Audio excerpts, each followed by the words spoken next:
नमस्कार, प्रणाम, आदाब। कोविड-19 के प्रादुर्भाव की वजह से आज विद्यार्थी शाला में प्रत्यक्ष अध्ययन अनुभव लेने से वंचित हैं। बृहन मुंबई महानगर पालिका शिक्षण विभाग ने एक सराहनीय कदम उठाया, जिससे हमारा कोई भी विद्यार्थी शिक्षा से वंचित न रहे। और इस श्रृंखला के अंतर्गत हम अपने विषय के रोचक घटक लेकर, रोचक वीडियोस लेकर आपके सामने उपस्थित रहेंगे। और इसी के अंतर्गत मैं श्रीमती पूर्णिमा पांडे आप सभी को वर्चुअल स्टूडियो क्लास में आमंत्रित करती हूँ अपने एक नए विषय के साथ, नए घटक के साथ। तो चलें अपने विषय के संग। कक्षा 9वीं भूगोल। हमारा पाठ है पाठ 8 अर्थशास्त्र का परिचय। इस पाठ में हम पढ़ेंगे अर्थशास्त्र का जन्म कैसे हुआ, उसकी परिभाषा क्या है और उसकी व्याप्ति क्या है। अर्थव्यवस्था के प्रमुख प्रकार, अर्थव्यवस्था के कार्य, अर्थशास्त्र की प्रमुख विशेषताएं, अर्थव्यवस्था का नीचे दी गई तालिका में यह बताया गया है कि आपकी मासिक आय 20,000 रुपये है। आपकी आय और होने वाले व्यय में तालमेल बैठाने के लिए इस माह में उपरोक्त में से किस घटक को आप प्राथमिकता देंगे, यह निश्चित कीजिए। अगली स्लाइड में आप एक तालिका देखेंगे जो कि आपकी पाठ्यपुस्तक में दी गई है। इस तालिका में आपके महीने के खर्चे दिखाए गए हैं कि आप किस काम में कितना पैसा खर्च करते हो। अब आपकी मासिक जो इनकम है, मासिक आय जो है वो 20,000 रुपये है और आपके खर्चे शायद ज़्यादा हो रहे हैं, हम देखते हैं तालिका में। तो आपको कौन से चीज़ में अपने खर्चे कम ज़्यादा एडजस्ट करने हैं। तो हम देख रहे हैं पहला यहाँ पे जो तालिका है अनुक्रमांक है, विवरण दिया हुआ है और उसके बाद यहाँ अनुमानित खर्च दिया हुआ है। सबसे पहले हम देखते हैं पहले क्रमांक पे है दैनिक भोजन, जिसमें नाश्ता खाना ये सब आता है और इसका महीने का खर्च है हमारा 6,000 रुपये। दूसरा जो हमारा खर्च हो रहा है वो है कपड़ों की 2 जोड़ी हमें खरीदनी है और इसमें हमारा लगभग जो खर्च है वो 2,000 रुपये। यह अनुमानित खर्च है, ये एग्जैक्ट नहीं है, इसका हमने अनुमान लगाया हुआ है।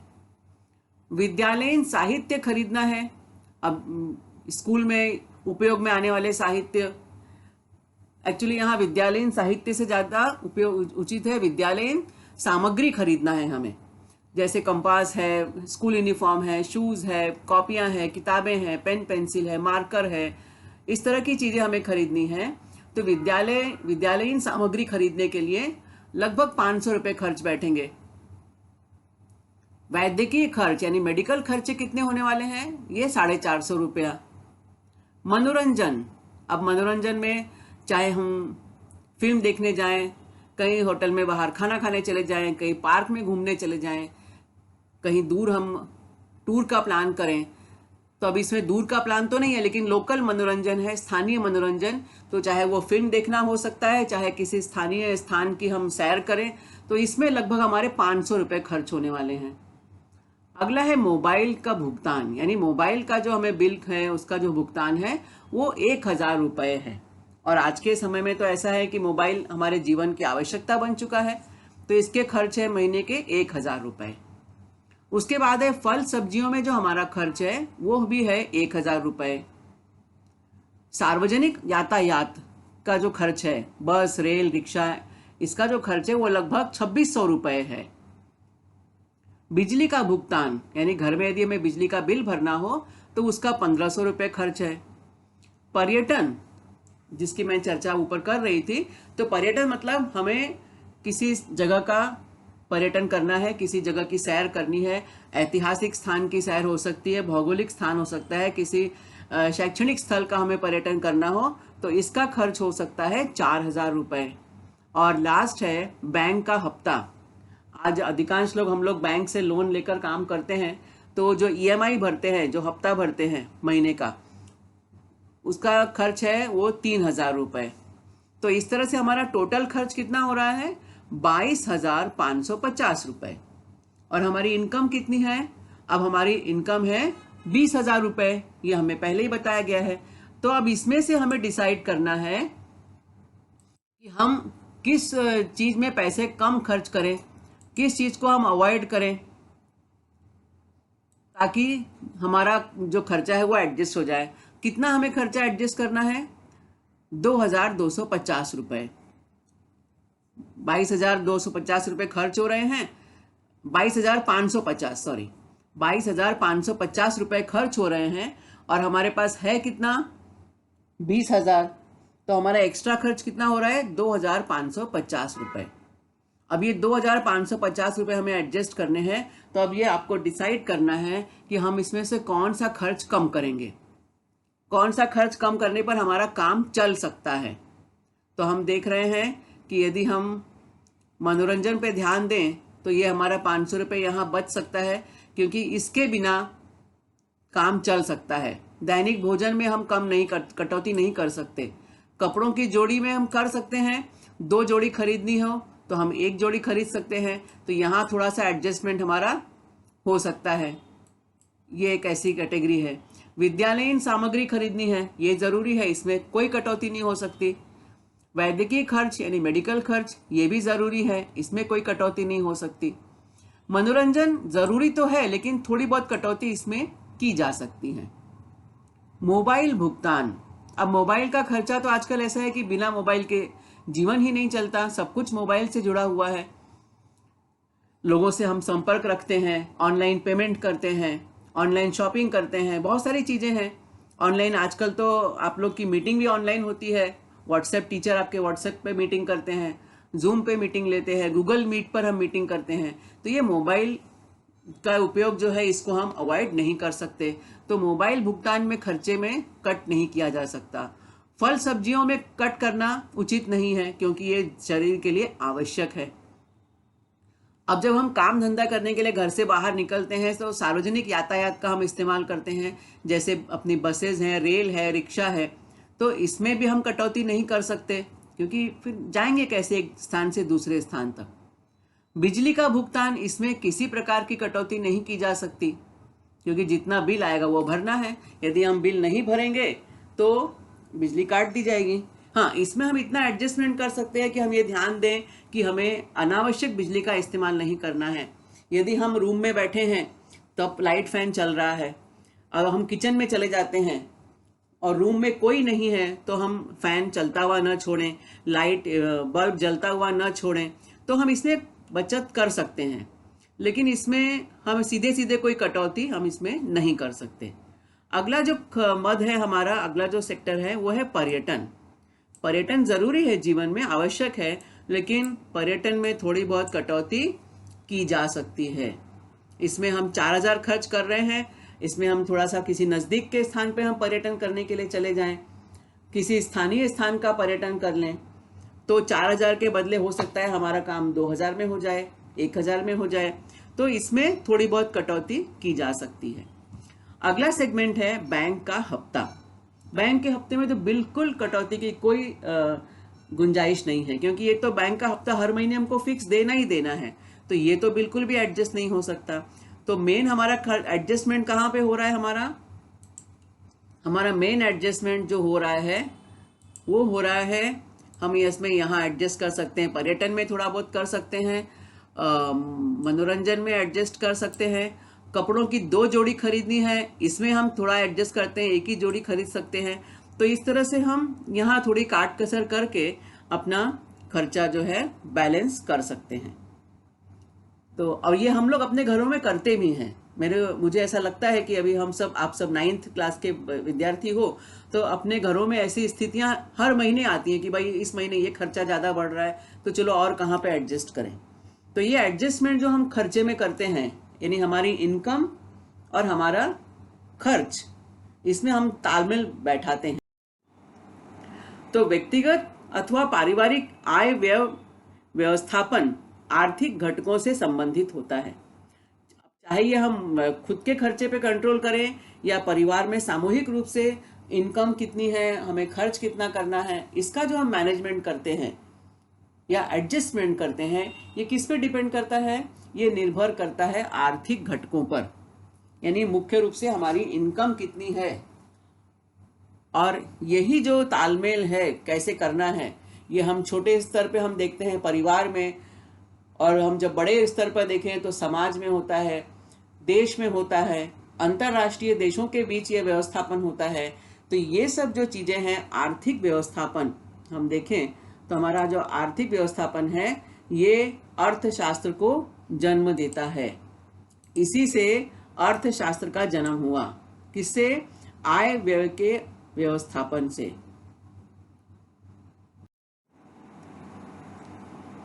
तो हमारा जो पाठ है अर्थशास्त्र का परिचय, उसको हम समझते हैं। उसमें 4 चीजें मुख्य रूप से हम देखते हैं। संसाधन, यानी हमारे पास पैसे कितने हैं, पूंजी कितनी है। इसके बाद धन का शास्त्र, और इसके बाद आर्थिक व्यवहार। ये 3-4 चीजें जो है मुख्य रूप से आती हैं अर्थशास्त्र के अंतर्गत। अब संसाधन में क्या क्या है? संसाधन में है हमारा समय, हमारा श्रम, हमारी जमीन उपलब्ध, और भी हमारे वो श्रमिक कितना है, श्रम कितना है, ये सब जो है हमारे संसाधन है। उसके बाद धन का शास्त्र। धन का शास्त्र मतलब पैसा हमें किस तरह से हम कमा रहे हैं और किस तरह से उसे खर्च करने हैं, किस पद्धति से उसका उपयोग करना है ना। विविध हमारी आवश्यकताएं हैं, विविध साधनों का उपयोग करके हम अपनी आवश्यकताएं पूरी करते हैं। तो ये सब चीजें जो है धन शास्त्र के अंतर्गत हैं। और उसके बाद है आर्थिक व्यवहार। धन शास्त्र पर आधारित है हमारा आर्थिक व्यवहार। अभी हमने देखा कि हमें किस चीज में कितना एडजस्टमेंट करना है। तो ये जब ये सारी चीजें इकट्ठा हो जाती हैं तब जन्म होता है अर्थशास्त्र का।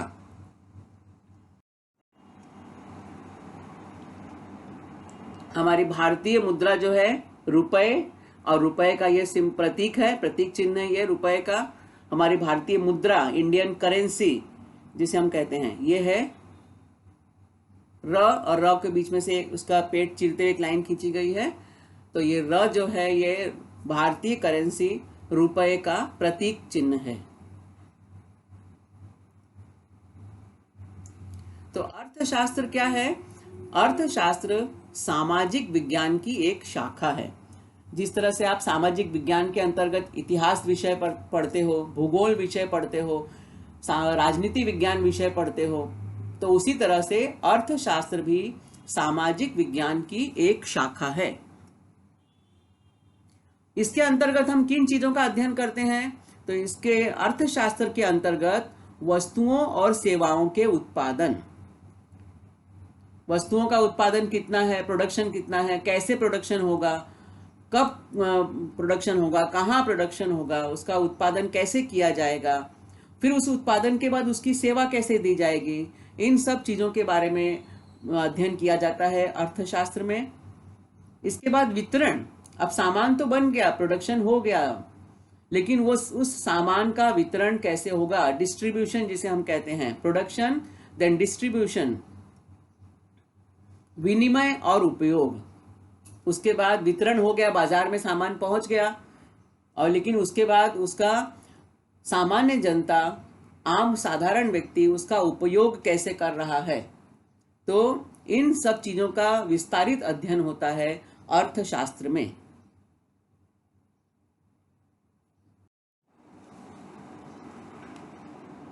अब हम देख रहे हैं अर्थशास्त्र की परिभाषा। मुख्य रूप से यहां पर आप प्रतीक चिन्ह देख रहे हो कि किस तरह से व्यापार होता है, विनिमय होता है, और उसमें लाभ भी होता है, और हमारा इनकम बढ़ती है, हमारा विकास होता है, सीढ़ी दर सीढ़ी हम आगे बढ़ते हैं। तो अर्थशास्त्र के माध्यम से हम इस सब चीजों को समझने का यहाँ प्रयास कर रहे हैं। तो सबसे पहला हम देख रहे हैं अर्थशास्त्र का मतलब क्या है, अर्थशास्त्र का अर्थ क्या है। तो अर्थ शब्द के 2 अर्थ होते हैं। एक तो अर्थ मतलब क्या है, उसका मीनिंग जिसे हम कहते हैं, और दूसरा अर्थ है धन। तो देखो बच्चों, हम पढ़ रहे हैं भूगोल का विषय, भूगोल के अंतर्गत हम अर्थशास्त्र पढ़ रहे हैं, लेकिन हमारे साथ क्या चल रही है? भाषा। तो भाषा जो है हर विषय का अनिवार्य हिस्सा है।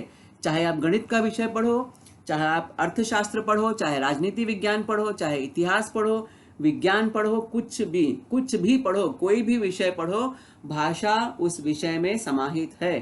तो इसलिए हमें भाषा का ज्ञान होना बहुत ही आवश्यक है। अब अभी हम अर्थ शब्द के दो अर्थ हम जानते हैं, एक अर्थ हो गया धन और दूसरा अर्थ क्या है, मतलब। तो यहाँ पर हम अर्थशास्त्र जो शब्द देख रहे हैं उसमें दो शब्द हैं, अर्थ और शास्त्र।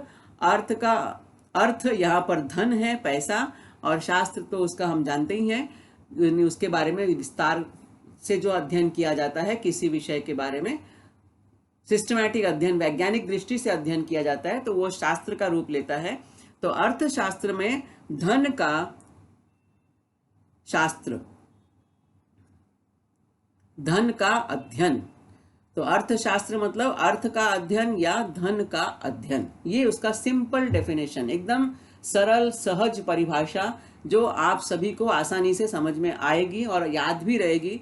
अर्थशास्त्र इस शब्द को ही यदि आप देखोगे तो आपको समझ में आ जाएगा। तो अधिकांश रूप में क्या होता है कि यदि हम किसी शब्द को देखें और उसके विवेचन करें, उसकी व्याख्या करें या व्याख्या करने का प्रयास करें, कोशिश करें, तो हमें स्वतः कई अर्थ समझ में आ जाते हैं। अब हम देखते हैं अर्थशास्त्र को अंग्रेजी में हम कहते हैं इकोनॉमिक्स। और इकोनॉमिक्स जो शब्द है ये ग्रीक भाषा के शब्द आइकोनोमिया से आया है। इकोनॉमिक्स अंग्रेजी भाषा है और ये जो है ग्रीक भाषा में शब्द है आइकोनोमिया, और जिसका अर्थ होता है, आइकोनोमिया शब्द का अर्थ होता है पारिवारिक व्यवस्थापन। अब पारिवारिक व्यवस्थापन और अर्थशास्त्र, इसमें बहुत सारी समानता है, क्योंकि परिवार में हमारी आधी व्यवस्था तो हमारी इनकम पर डिपेंड करती है, हमारी आय कितनी है इस पर हमारा पारिवारिक व्यवस्थापन निर्भर करता है। परिवार में हम किन चीज़ों का प्रयोग करेंगे, कौन सी चीज़ें हर एक के लिए उपयोगी है, फिर उसके बाद हमारे पास पैसे कितने हैं उन चीज़ों को खरीदने के लिए। जब ये सारा व्यवस्थापन हम सीख जाते हैं तब सही मायनों में हम अर्थशास्त्र को समझ लेते हैं। तो सबसे पहले हम देखते हैं मानवीय आवश्यकताओं की विशेषताएं, क्योंकि हमारा सारा व्यवस्थापन कैसा है, पैसे के ऊपर आधारित है। लेकिन पैसा हम कहाँ खर्च कर रहे हैं, अपनी आवश्यकताओं की पूर्ति के लिए। हमें रोटी खरीदनी है, भोजन खरीदना है, कपड़ा खरीदना है और मकान, ये मुख्य मनुष्य जीवन की आवश्यकताएं, रोटी, कपड़ा और मकान। आप लोग यदि कार्यानुभव विषय यदि आपने पढ़ा होगा तो उसमें भी आपने अन्न, वस्त्र, निवारा, इसके बारे में आपने पढ़ा होगा। तो ये जो है मानव जीवन की मूलभूत आवश्यकताएं हैं, और इन आवश्यकताओं के बारे में अब हम थोड़ी चर्चा करते हैं। तो आवश्यकताओं की सबसे बड़ी विशेषता क्या है कि आवश्यकताएं एक दूसरे की पूरक होती हैं। हमारी कोई न कोई आवश्यकता किसी दूसरी आवश्यकता पर निर्भर करती है। दूसरी है उसकी विशेषता, मानवीय आवश्यकताएं असीमित हैं। हमारी ज़रूरतें कभी खत्म ही नहीं होती।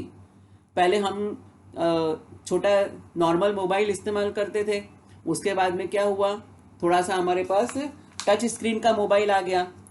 यदि हम आज से 10-15 साल पहले की बात करें या 20 साल पहले की हम बात करें तो हम छोटा सिंपल मोबाइल यूज़ करते थे जिसमें कीपैड होता था, नंबर डिस्प्ले होता था और हम सिर्फ उससे बात कर सकते थे। किसी का फ़ोन आता था या किसी को फ़ोन कर सकते थे और मैसेज कर सकते थे। उसके बाद उस फ़ोन में थोड़ा मॉडिफिकेशन हुआ और उसमें टच स्क्रीन का फ़ोन आ गया, बटन दबाने की ज़रूरत नहीं पड़ती थी। तो हमारी ज़रूरत थोड़ी बढ़ गई कि अभी हम थोड़ा सा अच्छा वाला फ़ोन लेंगे। फिर उसमें स्लाइडिंग फ़ोन आ गया, स्लाइडिंग फ़ोन के बाद स्मार्टफोन आ गया, स्मार्टफोन में इंटरनेट कनेक्ट हो गया और हमारे काम बढ़ता गया और हमारी आवश्यकताएं बढ़ती गईं। पहले हम खाली मोबाइल फ़ोन से सिर्फ बातचीत करते थे, है ना। टेलीफोन जो पहले घरों में रखते थे हम, डब्बे वाला टेलीफोन, वो हटा के मोबाइल फ़ोन आ गया जो हम कहीं भी लेके चल सकते हैं। तो हमारी आवश्यकता बदल गई। उसके बाद हमारे फ़ोन में भी हमारे अलग अलग स्टाइल आ गई, तो हमारी आवश्यकताएं बढ़ती गई। अब आज के डेट में बिना स्मार्टफोन के हमारा जीवन नहीं चलता। स्मार्टफोन चलाने के लिए हमें इंटरनेट की आवश्यकता होती है। तो आवश्यकताएं हमारी कभी कम नहीं होती हैं, हमारी आवश्यकताएं हमेशा बढ़ती रहती हैं। असीमित होती हैं। एक आवश्यकता पूरी हुई तो दूसरी आवश्यकता खड़ी हो जाती है, दूसरी पूरी हुई तो तीसरी आवश्यकता सामने आ जाती है। तो आवश्यकताएं जो है मनुष्य की वो असीमित हैं। इसके बाद हम देखते हैं आवश्यकताएं एक दूसरे से प्रतियोगिता करती हैं।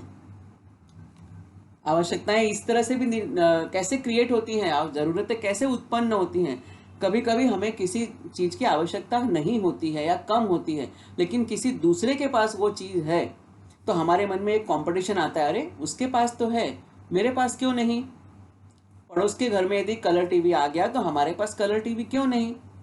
यदि चलो हमारे पास कलर टीवी है, पड़ोस के पास भी कलर टीवी है, तो अब पड़ोसी ने यदि स्मार्ट टीवी खरीद लिया, एलईडी स्क्रीन का टीवी खरीद लिया, तो अब हमारे मन में भी कुलबुलाहट होने लगती है कि चलो अभी हम लोग भी ना अगला कुछ पैसा एडजस्ट होगा ना तो स्मार्ट टीवी खरीद लेंगे या एलईडी स्क्रीन का टीवी खरीद लेंगे। तो ये कंपटीशन में हो जाता है। हमारा नॉर्मल टीवी में भी काम चल रहा था, लेकिन हमारी ज़रूरत बढ़ गई, हमारी चाहत बढ़ गई कि हम ब्लैक एंड वाइट के बदले में अब कलर फोटो देखेंगे, हम रंगीन देखेंगे। रंगीन से हम चलते चलते अब पड़ोसी ने स्मार्टफोन खरीद लिया, स्मार्ट टीवी खरीद लिया, तो हम स्मार्ट टीवी के चक्कर में पड़ गए। हमारा काम नॉर्मल फ़ोन से भी चल रहा है, छोटे स्मार्टफोन से भी चल रहा है, बट यदि किसी दूसरे के पास हम देखते हैं तो कि उनके पास यदि स्मार्टफोन है या बड़ा फ़ोन है तो हम भी बड़े फ़ोन के पीछे हम दौड़ने लगते हैं। हालांकि हो सकता है कि हमें वह आवश्यकता न हो। तो आवश्यकताएं जो हैं वो एक दूसरे से प्रतियोगिता करती हैं। आवश्यकताओं को प्राथमिकता और क्रम दे सकते हैं। हम अपनी ज़रूरतों को डिसाइड कर सकते हैं कि कौन सी ज़रूरतें जो है हमारी वो बहुत ज़्यादा आवश्यक हैं, उसके बिना हमारा काम नहीं चलेगा। जैसे अभी हमने वो तालिका में देखा कि हमको पर्यटन के बिना हमारा काम चल सकता है, या हम स्थानीय पर्यटन करके हम अपने खर्चे को बचा सकते हैं।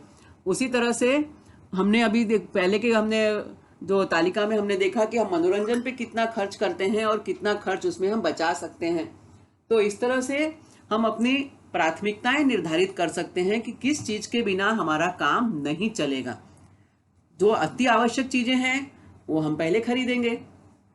हमें 4 जोड़ी कपड़े खरीदने का प्लान बनाया, लेकिन हम उसको प्राथमिकता दे सकते हैं कि भाई हमारा काम 2 जोड़ी कपड़े में भी चल सकता है, हमारा काम 3 जोड़ी कपड़े में भी चल सकता है, तो 4 जोड़ी कपड़े खरीदने की हमें ज़रूरत नहीं है।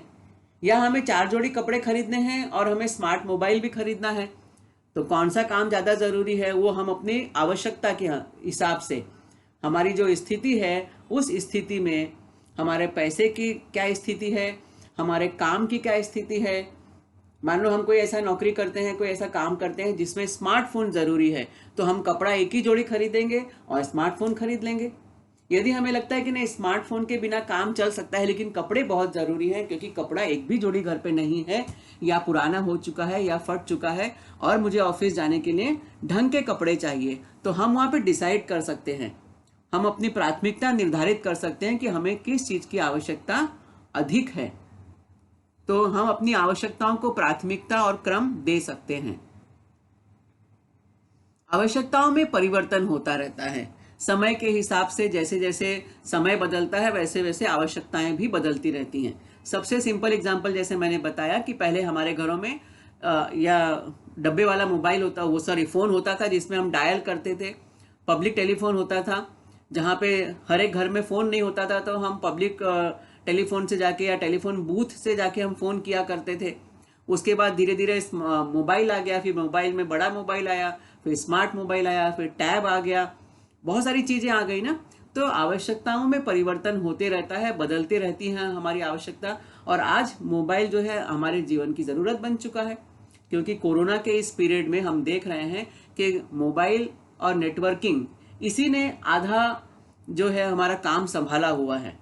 हमें चाहे लाइट का बिल भरना हो तो हम ऑनलाइन भर देते हैं, बिजली का बिल भरना है तो हम ऑनलाइन भर रहे हैं, क्योंकि बार बार इस कोरोना पीरियड में हम बाहर जाएं, जगह जगह जाके भीड़ लगाएं, ये संभव नहीं है और ये उचित भी नहीं है। तो इस समय में मोबाइल नेटवर्किंग जो है यही हमारा काम चला रही है, ऑनलाइन जो है वो वही ज़्यादा सफल हो रहा है। तो आवश्यकताओं में परिवर्तन होता रहता है। हम क्लासरूम में पहले पढ़ते थे, फिर वर्चुअल क्लासरूम टीचिंग आ गई आपके लिए, फिर उसके बाद अब वर्चुअल क्लास टीचिंग भी इस समय संभव नहीं हो रही है, तो इस समय जूम क्लास टीचिंग हो रही है, व्हाट्सएप से क्लास टीचिंग हो रही है। तो ये आवश्यकताएं हमारी बदल गई समय के हिसाब से। तो आवश्यकताओं में हमेशा परिवर्तन होते रहता है। और लास्ट में हम देख रहे हैं आवश्यकताएं पुनः पुनः उत्पन्न होती हैं। ऐसा नहीं है कि एक बार हमारी जरूरत ये पूरी हो गई तो जिंदगी में हमें ये इस चीज की जरूरत फिर कभी पड़ेगी ही नहीं। आवश्यकताएं एक बार पूरी होती हैं, फिर दूसरी बार खड़ी हो जाती हैं। आज एक जरूरत पूरी हुई, कल दूसरी जरूरत है, और वही जरूरत आज कंप्लीट हो गई है तो 3 दिन के बाद फिर उसी चीज की हमें जरूरत पड़ सकती है। तो इस तरह से आवश्यकताएं मनुष्य के जीवन में हमेशा स्थायी रहती हैं। सबसे महत्वपूर्ण इसमें है कि हमें अपनी आवश्यकताओं को प्राथमिकता देनी है और क्रम देना है। हमें ये निर्धारित करना है कि कौन सी चीज की जरूरत हमें सबसे अधिक है, और इस तरह से हम अपनी आवश्यकताओं को सीमित भी कर सकते हैं।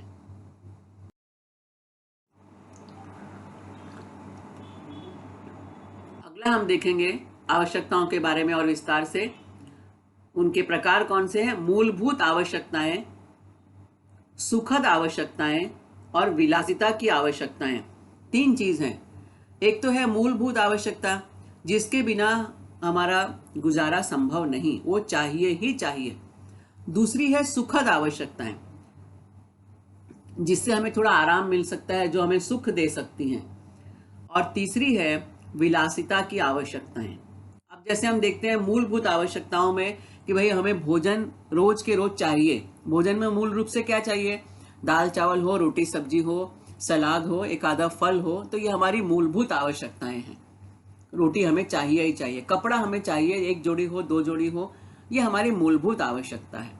अब उसको यदि हम सुखद आवश्यकता की तरफ चले तो हमें आज हमने रोटी दाल चावल खा लिया, कल हमने सब्जी खा ली, परसों हमने सलाद भी खा लिया, फिर हमारा मन हुआ कि नहीं नहीं भाई हमको तो अब समोसा भी खाना है, हमें इडली चटनी भी खानी है, आज हमें जाके पानी पूरी भी खाना है बाहर से, तो हम जाएं, चलो होटल में चल के आज, अरे चलो आज फला जगह पे पाव भाजी बहुत अच्छी मिलती है, तो हम जाके होटल में पाव भाजी भी खा लिए। या फला ठेले पे जाओ तो वहाँ की पानी पूरी बहुत अच्छी है। तो ये आवश्यकता है हमारी, लेकिन ये सुखद आवश्यकता है क्योंकि ये हमारे मन को सुख देती है। लेकिन मूलभूत आवश्यकता है क्या पाव भाजी खाने की? मूलभूत आवश्यकता है दाल रोटी खाओ, सब्जी खाओ, एक आधा फल साथ में मिल जाए तो अच्छा। पिज्जा, बर्गर, पाव भाजी, इनके बिना हमारा जीवन चल सकता है, लेकिन ये सुखद आवश्यकताएं। अब विलासिता की आवश्यकताएं कि चलो हम फला जगह फला बड़ा होटल है, बड़े होटल में जाके हम पाव भाजी खाएंगे। पाव भाजी तो हम अपने घर में भी बना सकते हैं, होटल में जाके छोटे मोटे होटल में भी खा सकते हैं, और किसी बड़े होटल में भी खा सकते हैं। तो पाव भाजी तो हर जगह वही है, लेकिन वो हमारा एक स्टेटस, हमारा एक आराम कि हम गए 3 स्टार होटल में गए, 4 स्टार होटल में गए और वहाँ पे मस्त हम बैठे, एसी में बैठे, तो ये हमारी विलासिता है, हमारा ऐश है, ऐशो आराम है। तो ये विलासिता की आवश्यकताएं। मूलभूत आवश्यकता में यदि हम देखें, हमें अपने घर से ऑफिस जाना है, घर से स्कूल जाना है, तो हम नज़दीक स्कूल है तो हम पैदल चले जाते हैं, थोड़ा दूर है तो हम रेलवे से, यदि रेलवे का प्रवास करना है तो हम ट्रेन से जाते हैं, और यदि थोड़ा सा और बस की सुविधा हो तो हम बस भी ले लेते हैं। अब उसमें यदि हम सुखद आवश्यकता कैसे होगी? चलो आज हमारे बस की लाइन में खड़े होने का मन नहीं है, ट्रेन में कौन टिकट निकालेगा, चलो ऑटो रिक्शा में चले गए, हालांकि हम वहां पे बस या ट्रेन से मैनेज कर सकते हैं, तो ये हमारी सुखद आवश्यकता हो गई। अब हम सोचें कि भाई ठीक है, बस पैदल भी जा सकते हैं, बस से भी जा सकते हैं, लेकिन अपने पास अपनी एक स्कूटी होती तो, या अपना एक बाइक होती तो, अपना एक बाइक होती है हमारे पास, या जिसके पास बाइक है वो सोचेगा अरे बाइक से क्या, अब तो मेरे पास 4 व्हीलर होना चाहिए, कार होनी चाहिए। तो ये हमारी विलासिता की आवश्यकताएं। तो इस तरह से आवश्यकताओं की 3 कैटेगरी है, मूलभूत आवश्यकताएं, सुखद आवश्यकताएं और विलासिता की आवश्यकताएं। अर्थशास्त्र का वर्तमान रूप में विकास पाश्चात्य देशों में हुआ, विशेषकर इंग्लैंड में हुआ। एडम स्मिथ वर्तमान अर्थशास्त्र के जन्मदाता माने जाते हैं। उन्होंने वेल्थ ऑफ नेशंस यानी राष्ट्रों की संपत्ति नामक ग्रंथ लिखा।